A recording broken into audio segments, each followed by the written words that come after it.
This is the Sri Ramana Maharshi satsang, a time to listen, reflect, and deeply meditate. Know yourself and be always free and at peace. Welcome. I'm Richard Clarke, hosting this satsang. I'm not a teacher or a guru.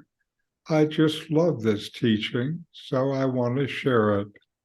I'm reviewing and commenting on the books Talks with Sri Ramana Maharshi. This week is Talk 139. Mr. Elapia Chettiar, a member of the Legislative Council from Salem, asked, "Is it enough to introvert the mind, or should we meditate on I am Brahman?" The Maharshi says to introvert the mind is the prime thing. The Buddhists consider the flow of I thought to be liberation, whereas we say that such flow proceeds from its underlying substratum, the only reality. Why should one be meditating I am Brahman? Only the annihilation of I is liberation, but it can be gained only by keeping the I always in view. So the need for the investigation of the I thought. If the I is not let go, no blank can result to the seeker. Otherwise, meditation will end in sleep. There is only one I all along.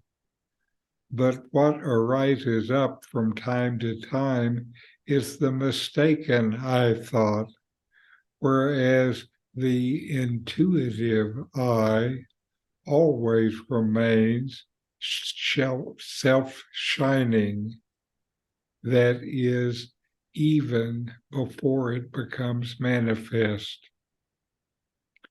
The birth of the gross body does not amount to one's own birth. On the other hand, the birth of the ego is one's own birth. For liberation, nothing new remains to be gained. It is the original state and continues unchanged too. My comments. This dialogue from Talks with Sri Ramana Maharshi captures his teachings on self-inquiry, meditation, and the nature of the self.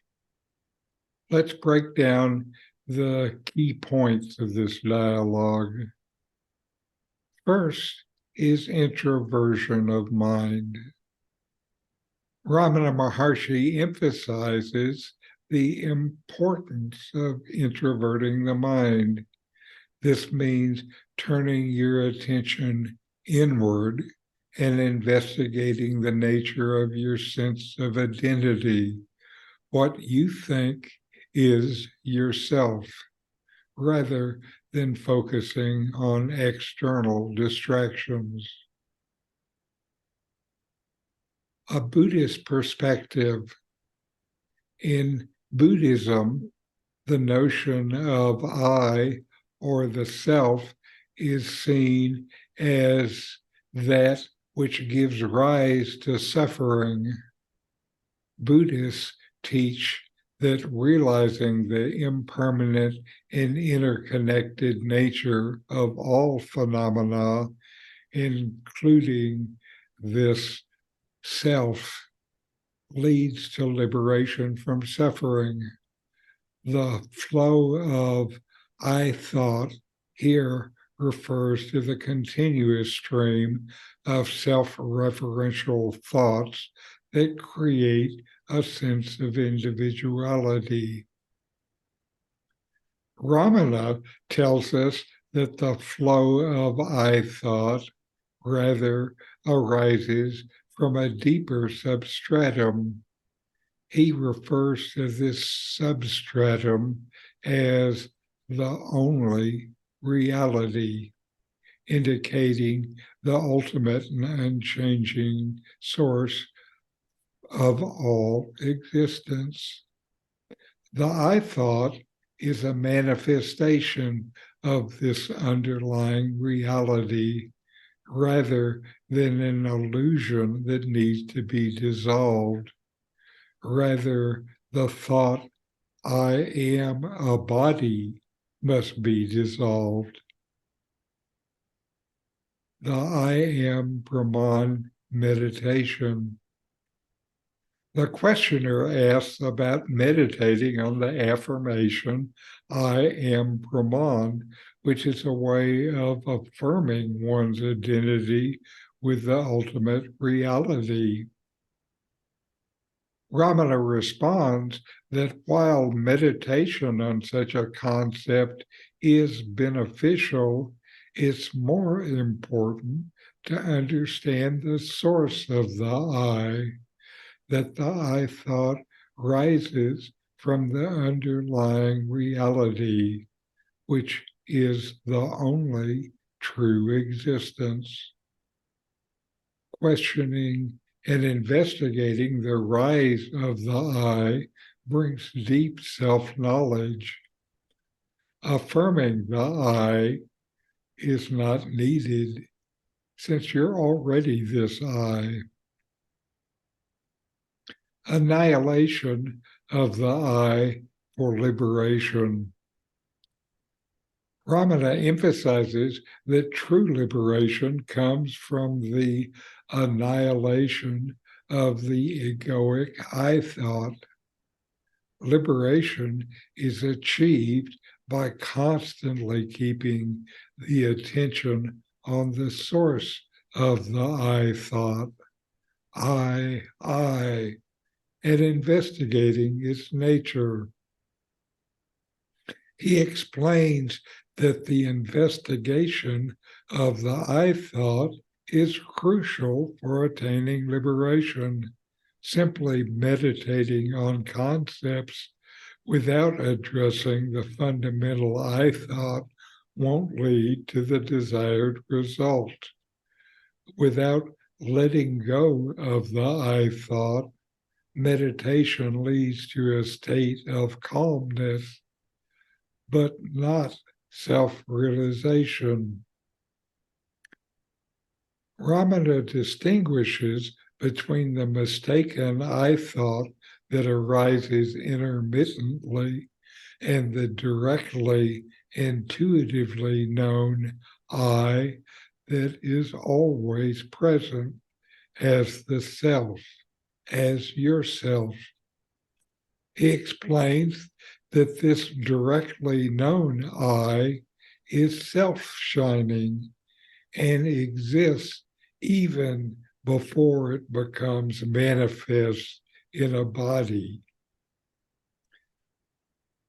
Ramana says that the birth of the growth physical body is the birth of the ego. Birth, though, is not your beginning.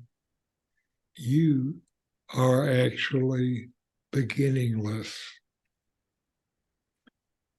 One of the profound teachings of Ramana Maharshi is that liberation is not about gaining something new. It's about realizing your original state. This state is unchanging and eternal, reflecting the timeless nature of true reality. By self-inquiry, self-investigation, and reflection on Ramana Maharshi's teachings, you deepen your understanding and self-knowledge, your own spiritual journey. So inquire, know yourself, and be always free and at peace. Now, a talk from Nome, you are.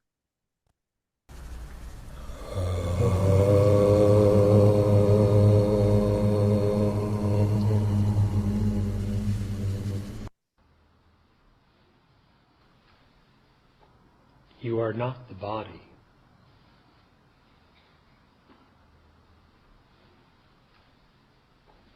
You are not the mind.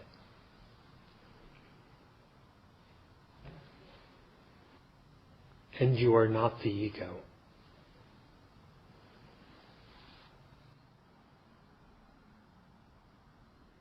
Of all that appears to arise or manifest, you are the source. Of the unmanifest, you are the existence.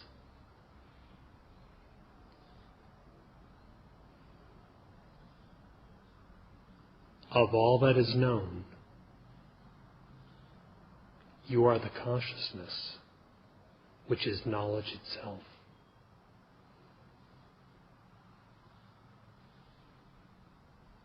Of all joys, you are the bliss.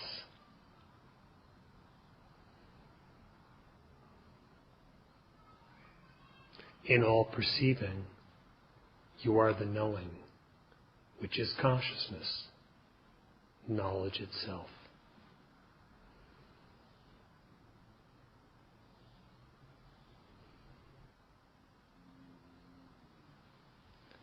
Of all experiencing, you are that which is most immediate.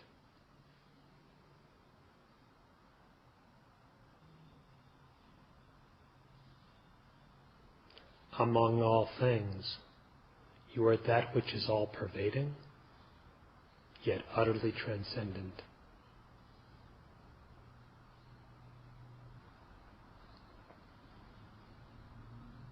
You are that which is timeless and locationless.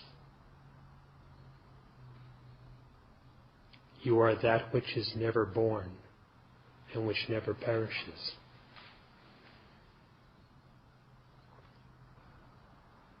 For you are not the body, you are not the mind, and you are not the illusory ego.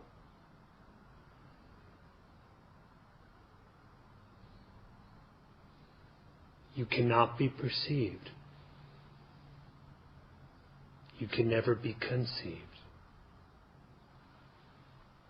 Yet there is never anything of such that is other than you.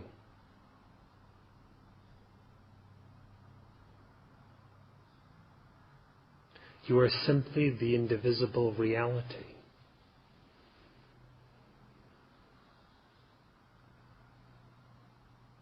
And in the abandonment of the misidentification with the body or the mind, and in the abandonment of the false assumption of being a separate individual entity or ego, all of this is self-evident.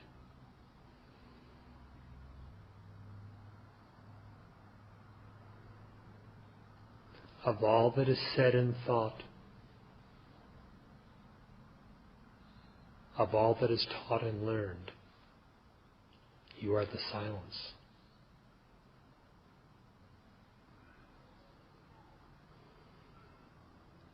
Inquiring within as the Maharshi instructs, who am I?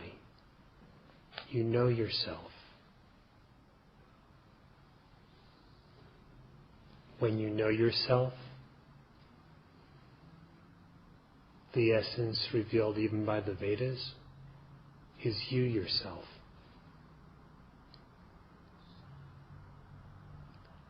Knowing yourself in your real existence, your real identity, you find there is no alternative identity, no other existence. The self is the non-dual.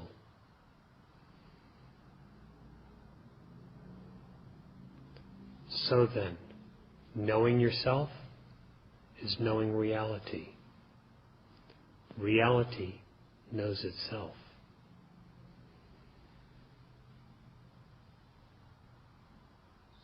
Not knowing yourself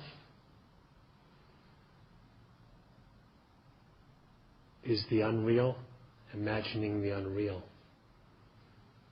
If the unreal imagines the unreal, it does not amount to much.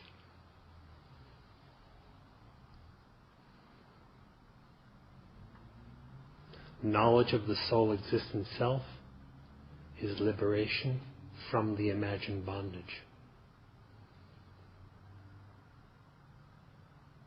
Ignorance, which has no support and no actual substance, is the only apparent bondage.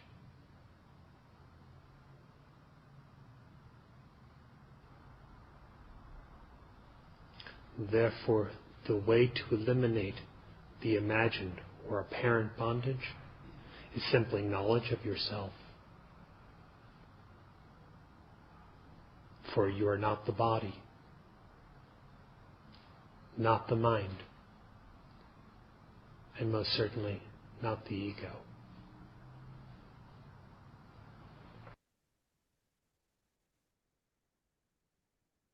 And now let's take a few minutes and inquire.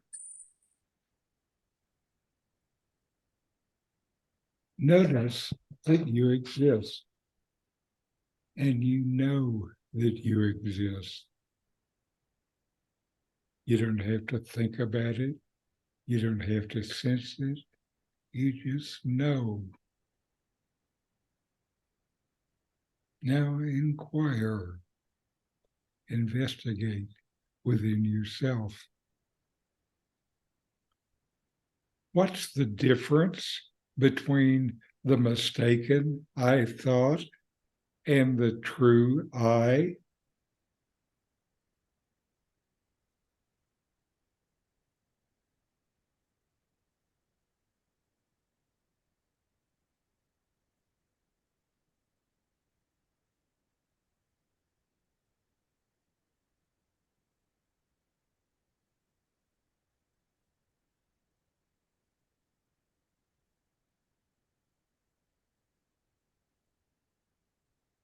The mistaken I thought is temporary.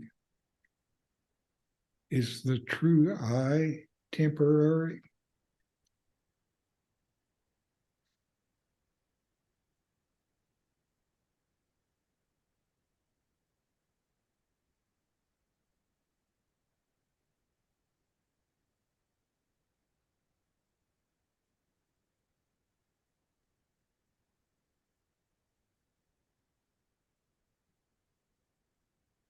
How can you annihilate this mistaken I thought?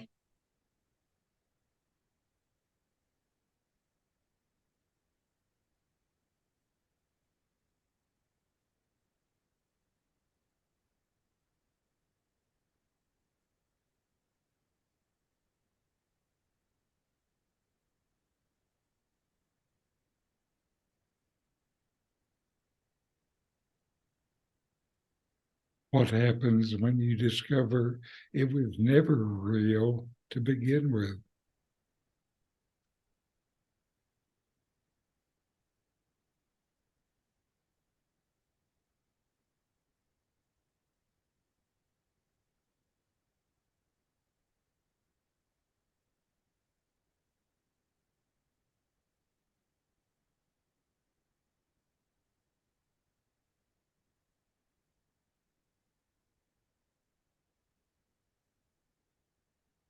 What does it mean that liberation is not about attaining something new, but rather realizing your original state?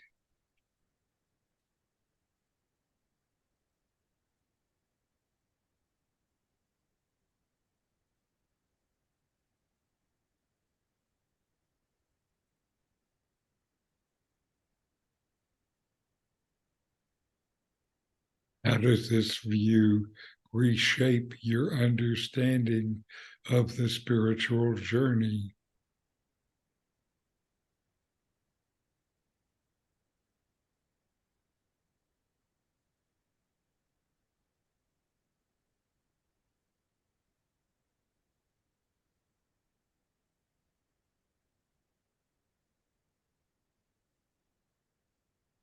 Who am I?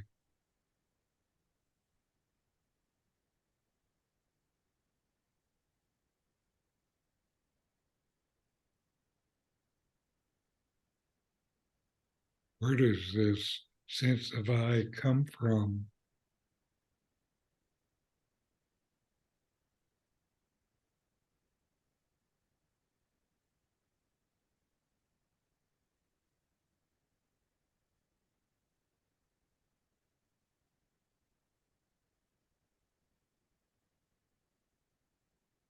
What is the nature of my existence?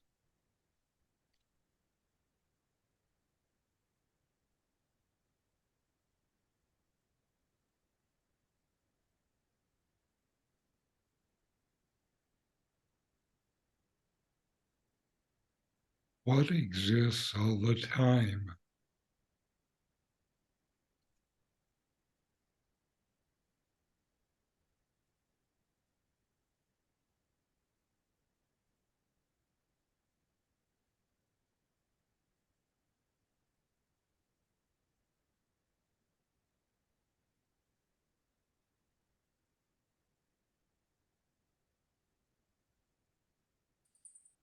All right. And let's close with a chant. Om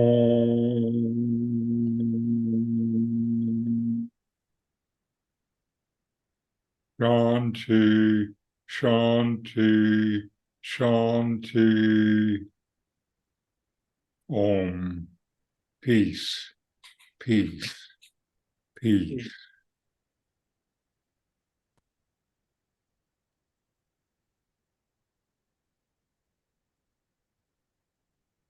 All right. Discussion, comments, smiles. I got a smile. That's my favorite Nome of all. Oh, yes, yes.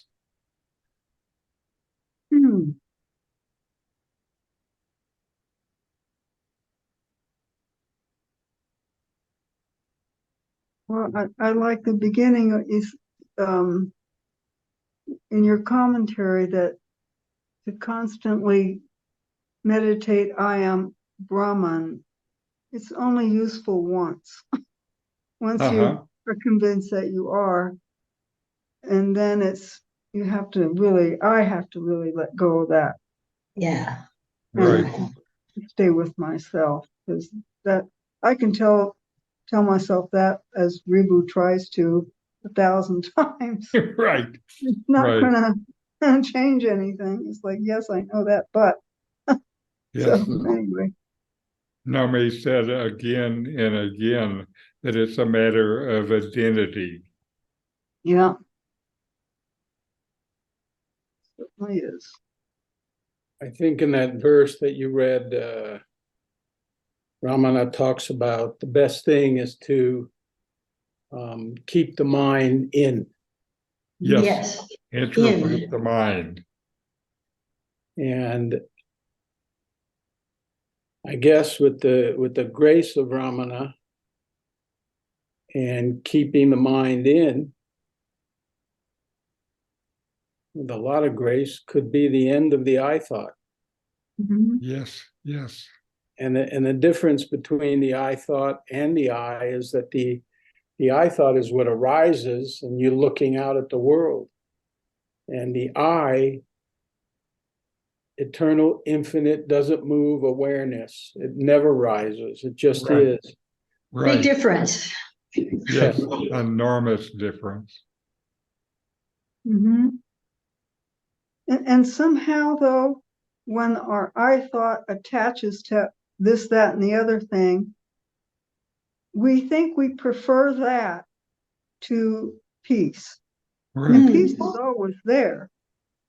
It's always amazing to me why I wouldn't stay right there in peace, Mm-hmm. always. But I think, Mm-hmm. you can notice, I think, a slow shift of that identity. Maybe in some people it happens all at once. But for me, it's a slow cook method. Right. Right.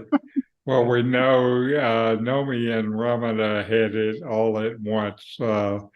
I think the rest of us are the slow cookers. So long as we're cooking, that's the important Right, thing. right. I think Exactly. it is grace that keeps us in the oven. Yeah. Mhm. And truly to love the teaching of Ramana would imply a self-surrender. Yeah. Mm-hmm. And I guess we don't have enough love to really just surrender and give it. We still have too much I. Mm-hmm. We like those shiny objects out there.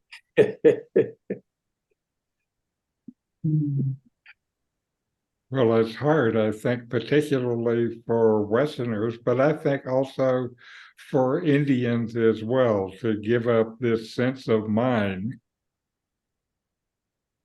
Oh, I think it's part of this condition of having this mind that goes out. Yeah. Yes. Being human. Yes. Yeah. Yeah, it goes out everywhere, all over the planet. Mm-hmm. And we're fortunate to come to a teaching where it talks about turning within. Yes. And when you turn within and you look for that I thought, that ego, like Ramana says, disappears, it runs away, was never there. Now, also, I appreciate it particularly that we come to understand what looking within actually means. Yeah, self-attention. Right, right. Yeah. I think of it sometimes as resting in the heart, which is like resting in being, or being in being. Right. Yeah. Yeah. Mm-hmm. And if the activity is pretty benign, I can stay there. Mm-hmm. But if an angry dog starts running at me, I'm my attention is still going out. But then it can come back. That's the great hope. It comes back eventually. Yeah, in reality, it never went out. Right. Yeah. Right.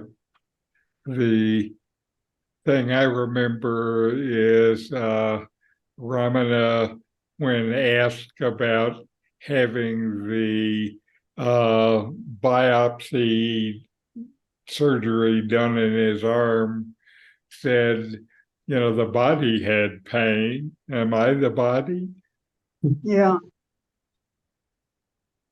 It's tough to give that identity up, but slowly, yes. Uh-huh.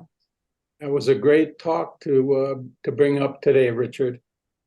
Indeed. I thought it was very fortunate to find it. Now, related to this talk, something from the Advaita Gita verses that I had today. The last verse of chapter 2 says, the teacher cannot teach Atman, the disciple cannot learn it. And there's a note of a question from a mirthful lad. He says, if that's so, then why this song at all? It's one of the paradoxes of teaching. Yeah. I think there was at some point, I think I read somewhere that Ramana never felt that he taught anything. Mm-hmm. All in that silence. Mm-hmm. Well, certainly he said that his highest teaching was in the silence. And yet that he makes left us sense with because so- words put limits. Words represent kind of ideas of defined limits. That's how they work. And so, how can you use words to describe what does not have limits? Right. And along with that teaching, it's like we can read all we want, but that's not going to do it either. It's Right. like Still- right. like you Still read words. you read the almanac, but you can't get rain out of the pages. Mhm. That's a good way to put it. Good one.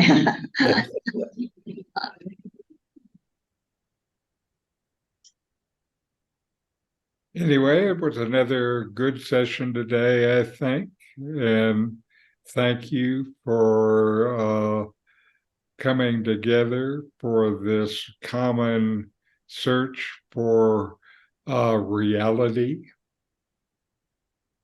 Thank you, Richard. Thank you, Richard. Anyway, namaste. Thank you all.